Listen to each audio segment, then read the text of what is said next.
If you've been to my channel before, you know that I'm a big fan of silver rounds. In fact, I like vintage silver. So when I say I'm a fan of silver rounds, I'm really a fan of vintage silver rounds. In fact, I shot a video about the 50-year club. That is a group of silver rounds that are at least 50 years old now.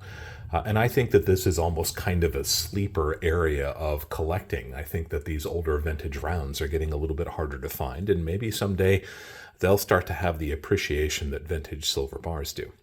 But there is one silver round that predates all of these by a fair margin, and that's what this video is going to be about. If you are new to the channel, my name is Dub C, and I want to thank you for being with me here today. Hopefully you'll go ahead and click on that subscription button, become part of this community. Remember, it doesn't cost anything to subscribe to a channel.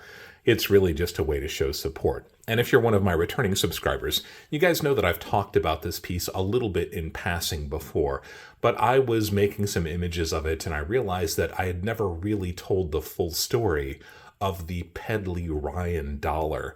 So I wanted to shoot a video and kind of explain how I feel that this is arguably the first silver round. It may be the first silver round. I'd love to have your input. Let me know what you think about that. If you are new to the channel, I like to begin my videos with a simple disclaimer. I am not a financial advisor. I'm not trying to offer you any kind of financial advice. I'm simply trying to share some of my experience having bought and sold precious metals and rare coins for the last 30 or 40 years.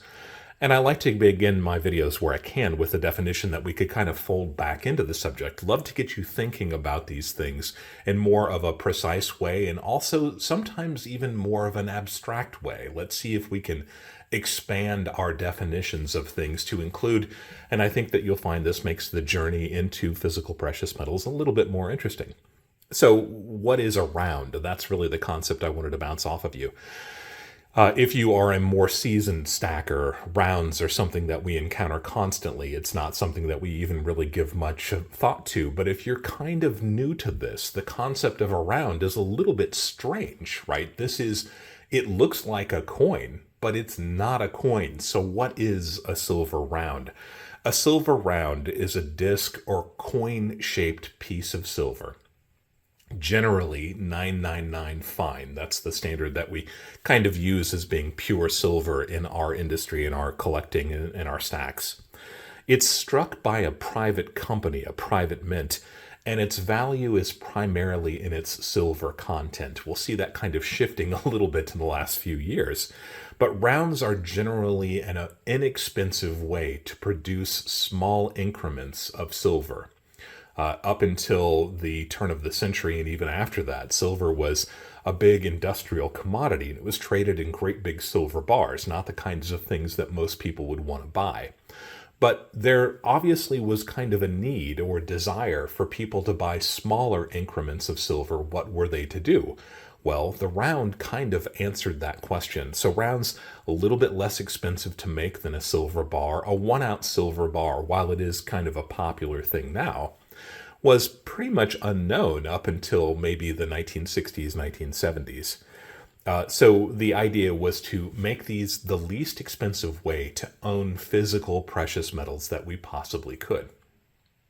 They are not coins. A coin has a face value and is made by a sovereign country. That's what differentiates a coin from a round. I've got some examples here. We'll just pull up and look at some of these more popular 50-year club silver rounds. This is a really cool piece. And you can see that this one is a 50-year club because it's dated 1973. This is a typical silver round. It looks like a coin. It's got these reeded edges on it. It's roughly the size of an American silver dollar.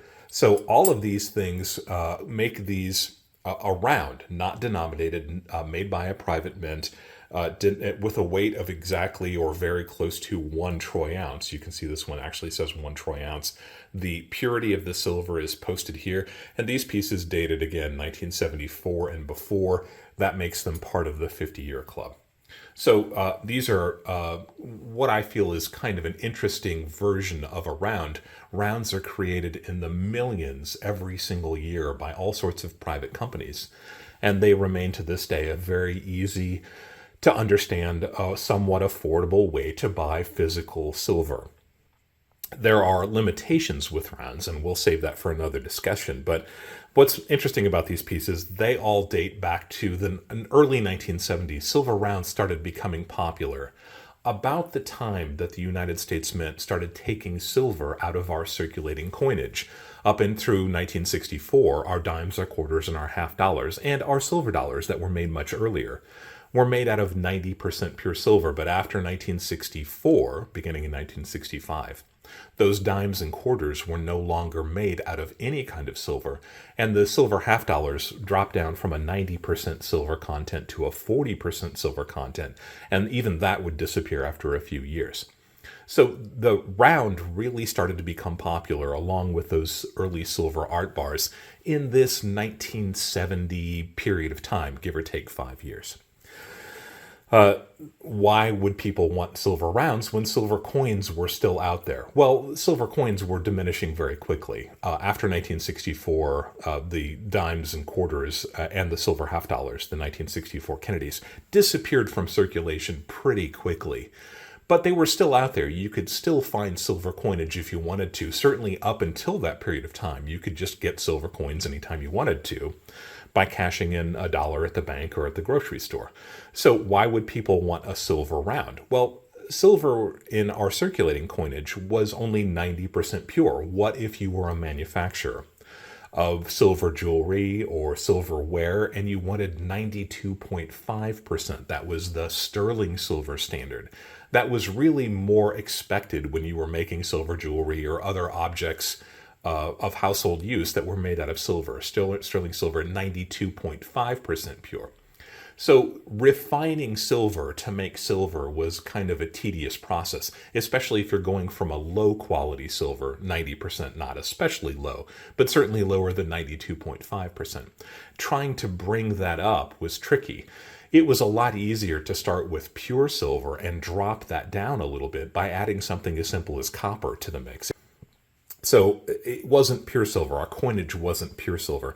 It's also not in 1 ounce increments. And if for some reason you were trying to manufacture something out of silver, that meant actually having to weigh these pieces, the circulating coinage, to kind of come up with the amount that you needed. Because as silver moves through circulation, it gets beat up a little bit, maybe loses a little bit of its silver content. But there's also the question of the legality of melting down legal tender coins. This wasn't something you wanted to do, get in trouble with the government, right? It wasn't worth those kinds of risks. And we had also gone through the period of gold confiscation with Executive Order 6102 and the subsequent executive orders that limited silver ownership. So in the back of people's minds, if we're talking about, 1960-ish, that wasn't that long ago. That was certainly within living memory that these executive orders had come out that limited ownership. So there are lots of different reasons that people were interested maybe in owning physical pure silver versus just dimes and quarters. Hindsight, it makes this a little bit difficult to understand. All of us, I think, would love to be able to get handfuls of silver dimes and quarters in our circulating coinage now. But you have to remember that this was a different time. People were used to that. They weren't looking for 90%. They were after pure silver for very specific reasons. So that is maybe kind of the birthplace of all of these 50-year club silver rounds. But what if you wanted pure silver earlier than that? And that's where this interesting piece comes in. This is a Pedley-Ryan dollar. So what is this strange looking lump of silver? Before all of these silver rounds, in 1933, a Denver investment company called Pedley-Ryan and Company wanted to offer individual investors a way to buy silver. Up until this point, and even in modern times, the most common way that people would own silver without the versions that we see here was in silver contracts on the open market. You're talking about 1,000-ounce silver bars traded in 25,000-ounce silver lots, right? This is paper trading of the physical silver on those exchanges in New York and other places like that. So the individual investor was essentially shut out of those kinds of investment vehicles. How many people today could afford to buy 25,000-ounce contracts of silver? This is a bit of a difficult thing. But there was this investment company in Denver, Colorado, that got the idea of maybe individuals might want to own pure silver. How can we make it so that an individual can own pure silver in the form of something that was much more affordable than a 1,000-ounce bar, 25,000-ounce contracts. And Pedley-Ryan is based in Denver, Colorado. And Colorado, a big silver mining state, right? This is a relatively new state that was experiencing kind of booms and busts constantly from gold and silver mining. And Pedley-Ryan thought that this would be a good opportunity to kind of spur interest in native Colorado silver. So they came up with this brilliant idea of buying silver from the Denver Mint, actually passing through another organization first, and coining these ounces of silver, these big silver bars, into individual kind of silver dollar-sized pieces. And we've got some pieces of peace dollars, these 1921 to 1935. So this was right at the same era. You can see that this is a 1933 Pedley-Ryan piece, and of course a 1921 peace dollar, one of the keys to the series. So this was a brilliant idea. They thought that they had lightning in a bottle. What's the problem with trying to sell silver in 1933? It was a little thing called the Great Depression, right? Maybe this was what spurred it. Maybe this is one of the things that they're trying to do. This is an investment company. Nobody's got money to invest in the middle of the Depression. So let me try something outside the box. Let's see if people want to buy physical silver. Your bank's not going to go bankrupt. You're not going to lose your savings. This is something you can hold in your hand. I think that a lot of us today can appreciate where Pedley-Ryan was coming from.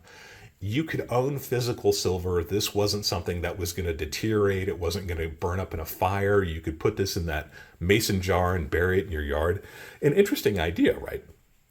So spurring the idea of native Colorado silver, on January 5th, 1933, Pedley-Ryan started a program that they called Buy an Ounce of Silver. How unique is that? So they were selling these round, rimless, plain-edge discs that were about the size and shape of United States silver dollar and contained exactly 1 ounce of pure silver, 430 grains of 99% pure silver. So they were doing something that nobody had really done. You can find fits and starts of people kind of with this concept. I do have a really interesting example that we will talk about a little bit later in an upcoming video, but you can see here how crude these were, how crudely stamped they were. And that's what's kind of interesting about this. One of the gals in their steno pool had to get down on her hands and knees and individually stamp these discs of silver. Anybody wants a job in the middle of the Depression, she was probably happy to have it, but I just get this image of this older woman in a dress and hose and heels having to stamp these crude discs of silver, and it kind of makes me sad for her. Maybe she enjoyed it. Maybe this is something creative. So they started this program in January 1933, and the idea was that they would sell these slugs. I hesitate to call them a slug, but that's what a lot of the literature actually calls them, as a slug, for $3 for $1, right? That was essentially their price, about 33 cents a piece. And they were redeemable at the Pedley-Ryan office for the price of silver. So this is really thinking outside the box. If we think about things in terms of what is a silver round, wow, they were on the money, pardon the expression. This is an ounce of pure silver in a privately minted coin shape that had a very low premium. This is probably, arguably, the beginning of the silver round. Isn't that cool? It's one of those things that we take for granted, and we think about, oh yeah, silver rounds, that you can find them in any coin shop anywhere around the country, probably anywhere around the world. But maybe this small investment firm in Denver, Colorado, way back in 1933 was the first people to really do this on a commercial level. I think it's really cool. So there were early signs that this was actually going to be pretty successful. They had to be pretty proud of themselves for doing this. In fact, there was a men's clothing store in Colorado Springs, Colorado, who bought 300 of these little weird-looking discs, and then they had another stamp that they used, and it would go in this area up above them, and I'll show you a picture of it right now. They bought 300 of these, and they had one of their employees, some people say it was actually the son of the owner of the shop, who set up in the window of the shop on a Saturday morning in 1933 and began hand stamping these with robins on the corner to indicate that's where they came from. They made 300 of these in an afternoon, a morning to afternoon, and they sold out of all of them at $1 a piece. So early indications maybe that this was something that was happening. This was kind of cool. This was, selling 300 of them to one organization within your own state. Signs are pointing up. But unfortunately, it just didn't kind of work out for them. It sounds like it kind of slowed down, and eventually the enthusiasm for these pieces waned. Now, they had to be individually stamped, and we know that this is something that takes a lot of time. It's prone to incongruities. Look at this. You've got the front here, the Pedley-Ryan dollar, but I showed earlier, that's hardly the way that we see coins being stamped, right? This is kind of an anomaly. So they were kind of weird looking. They didn't have any kind of denomination. It was a little bit of an unknown if you didn't really kind of get what this program was. And I think maybe they suffered a little bit from that. Certainly the Depression was having some issues on them also. If this was what kind of led to them doing this, then it was probably part of its downfall also. The last series of these, and there are some really interesting varieties. I showed that Robbins on the Corner variety. That's a really cool piece. There's a piece from Sterling Investments in, I think it's Reno, Nevada. I'll show a picture of that too. So there are lots of different varieties of these strange little pieces that for a while they were kind of successful. But the last series that they made, which they sold for 33 cents a piece, 3 for $1, were being used to cheat early coin-operated gas pumps. And this sounds almost impossible, right? We think of something that's coin-operated being very modern. Believe it or not, the earliest types of coin-operated gas pumps were patented all the way back in 1884, something called the automatic liquid drawing device. But the market grew really quickly after a company called the Starkey coin-operated gas pumps took off in the 1920s. These were everywhere. So if you think about it, gasoline stations that we think of now didn't exist. Cars were just kind of coming on the scene. They certainly weren't everywhere back in the 1920s, 1930s. They were certainly becoming more popular. But up until this point, if you wanted gas, you essentially had to go to a mom and pop shop. And if you were traveling at night or on the weekends, you might actually have to wake up dad from his bed to get up and give you 89 cents worth of gas to fill your tank. And the mom and pop shops that were, a small storefront on the front of their house, this wasn't something that they relished getting up in the middle of the night. So they were really kind of spurring this idea of a coin-operated gas pump, and they became very popular. A couple of issues with that. Even though these were everywhere for a period of time, probably commonplace for a good 10, 15 years, the modern gas station, that is an organization, a business that was set up exclusively to sell you gas, was starting to become much more popular. There were franchises. They were becoming commonplace. And these had, uniformed young men, attendants who would come out and wash your window, pump your gas for you. If you had a choice between a gentleman pumping your gas, maybe checking your tire inflation, wiping off your window, or trying to manually pump your gas and dropping coins into a tank that you had to manually crank. There was a crank on the side that you had to kick into place in order to get your gasoline. A lot of people would probably prefer to have somebody else pump their gas, especially back then when you dressed a little bit more formally and you were kind of short on time. So that was one of the problems. But one of the other big problems is this is the middle of the Depression and people are a little bit desperate. So if you've got a coin-operated machine that is out by itself, unattended, late at night or on the weekends when nobody else is around, and it's got $30, $40, $50 worth of coins in its lockbox. These were things that were ripe for vandalism and for people breaking into. There are some counts that say that when people first installed these, after a week of using them, they would open up and find nothing but slugs and counterfeit coins, and sometimes the machines were broken into. So this was a little bit tricky. You can see how those franchise gas stations would be taking over. And the reason I'm talking about these gas stations, the reason this comes into play, is that these were the same size and shape as an American silver dollar, right? So if people could buy these for 33 cents a piece, and they could approach a coin-operated gas station where nobody could see them, they could get $1 worth of gas for 33 cents. It was still a silver coin. but it was clearly causing some problems. This is a really fascinating area. So lots of interesting variety of these Pedley-Ryan pieces. I think that you could say that these are really truly the ancestors of the modern silver round. This is the tip of the iceberg. If you want to take a deep dive into it, I'll provide a couple links down below.